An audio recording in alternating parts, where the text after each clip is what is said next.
अगर हम artificial intelligence के बैकबोन की बात करें तो वो एक तरीके से मशीन लर्निंग ही हुआ। अब ऐसा क्यों है? क्योंकि मशीन लर्निंग का नाम आप लोगों ने पहले ही सुना होगा। मशीन लर्निंग बेसिकली किसी मशीन के सीखने की जो पूरी प्रोसेस होती है, उसको सिखाने की प्रोसेस होती है, उसी को कहते हैं मशीन लर्निंग।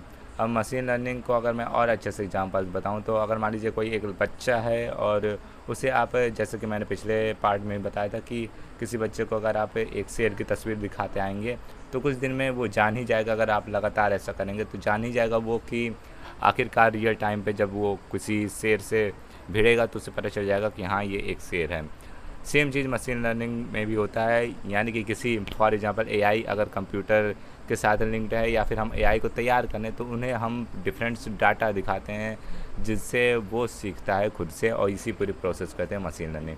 अब ये इसकी जो प्रोसेस है वो होती है 4 स्टेप में अगर मैं बात करूँ तो पहले हम देते हैं उसको डाटा, यानी कि वो फ़ोटोज़ या फिर आपके वीडियो या टेक्स्ट फॉर्मेट किसी में भी हो सकते हैं। देन वो डाटा जो होते हैं उससे वो एक मॉडल बनता है जिनसे फिर उसे हम कह सकते हैं एक लर्निंग सिस्टम बन जाता है एआई के लिए, जिससे वो इन्हीं डाटा जो हमने बहुत सारे डाटा दिए होते हैं उनसे वो सीखता है।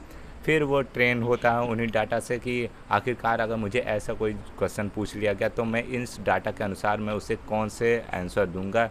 देन वो प्रेडिक्शन का टाइम आता है जहाँ पर आप फिर उसे कोई डाटा देते हैं, कुछ चीज़ पूछते हैं, तो फिर वो उन्हीं जो आपके दिए हुए डाटा होते हैं उन्हीं से सीख करके या फिर उन्हीं से ट्रेंड हो करके आपको फाइनली आपको प्रेडिक्शन पहुँचाता है, जिसे हम कह सकते हैं कि वो जनरेट करता है।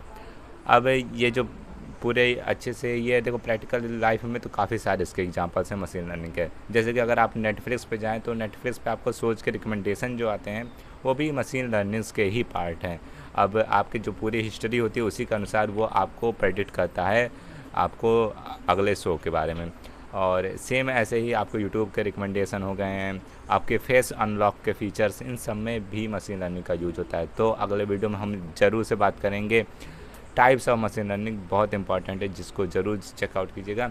मिलते हैं आपको अगले वीडियो में, तब तक के लिए बाय।